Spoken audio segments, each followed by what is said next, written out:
এটা সুবর্ণ গ্রামের গল্প। গ্রামের একেবারে শেষ প্রান্তে দাঁড়িয়ে থাকা একটা পুরনো বাড়ি, আর সেই বাড়ির মানুষজনের জীবনের গল্প। এই বাড়িটা ছিল এস এম আজাদের। তার দুই মেয়ে, বড় সালমা আর ছোট সালিহা। ছোটবেলা থেকেই দুজন একসাথে বড় হয়েছে। সালমা, তুই এত সুন্দর লাগছিস। হ্যাঁ, তুই যেন একটা পরি। ঠিক বলেছিস, এত কোমল আর সুন্দর। এত প্রশংসা করছো কেন? লজ্জা পাওয়ার কিছু নেই, তুই সত্যিই বিশেষ। ঠিক বলেছিস সালমা। শালিহা ভাবত, আমি সব দিক দিয়ে ভালো, তবুও সবাই ওরই প্রশংসা করে।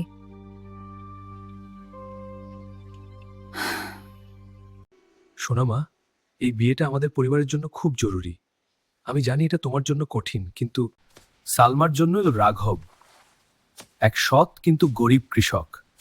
আর সালিহার জন্য এলো নিখিল, এক ধনী ব্যবসায়ী।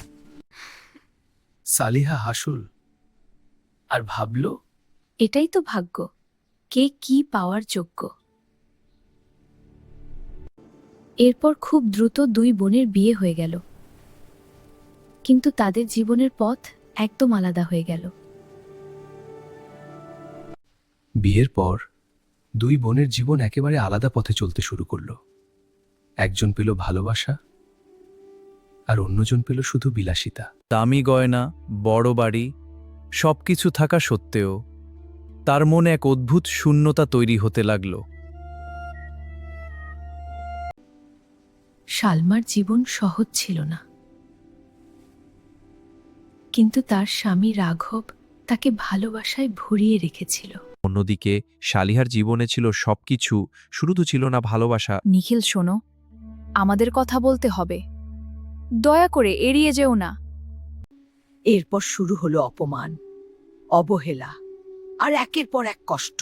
একজন পেল ভালোবাসা, আর অন্যজন পেল শুধু বিলাসিতা। স্বামীও তাকে ভালোবাসা নয়, বরং দূরত্ব আর কঠিন কথাই দিত।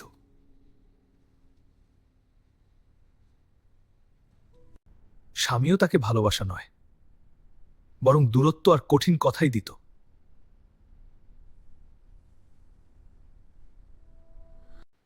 এক এক করে তার সবকিছু কেড়ে নেওয়া হলো, এমনকি তার সম্মানটুকু।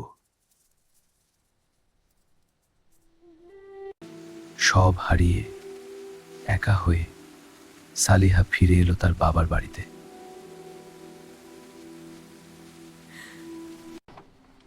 একজন বাবা কখনো সন্তানের ব্যর্থতায় তাকে দূরে ঠেলে দেয় না।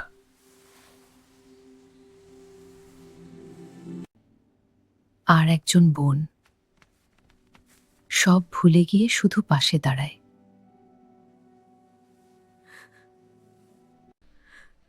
অহংকার ভেঙে গেলে মানুষ সত্যিটা বুঝতে শেখে।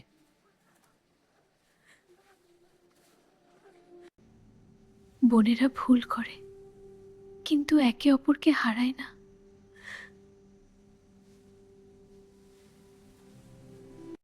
শেষ পর্যন্ত সে একা হয়ে গেল, সম্পূর্ণ একা।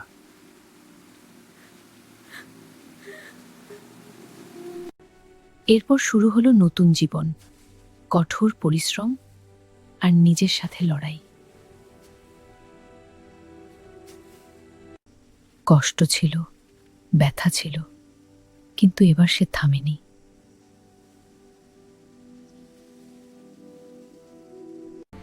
ধীরে ধীরে পরিশ্রম ফল দিতে শুরু করলো।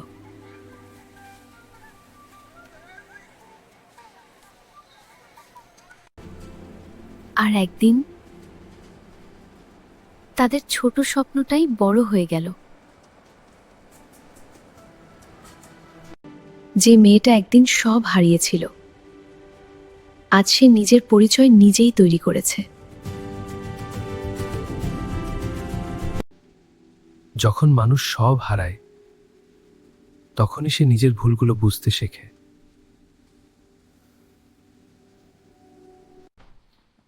নিখিল ফিরে এলো ক্ষমা চাইতে, আর তাকে আবার নিজের জীবনে নিতে।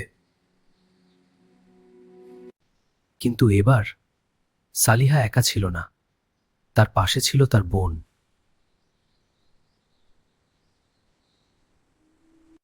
সে বলল, আমি ভুল করেছি, আমাকে আরেকটা সুযোগ দাও।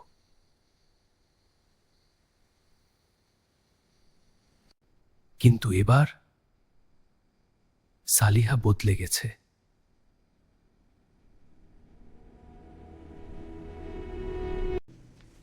সে বলল, যে মানুষ সম্মান দিতে জানে না তার সাথে ফিরে যাওয়ার কোনো মানে নেই।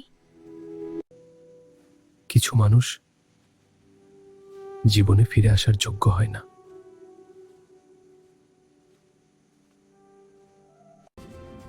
এরপর দুই বোন মিলে গড়ে তুলল নিজের স্বপ্নের পৃথিবী।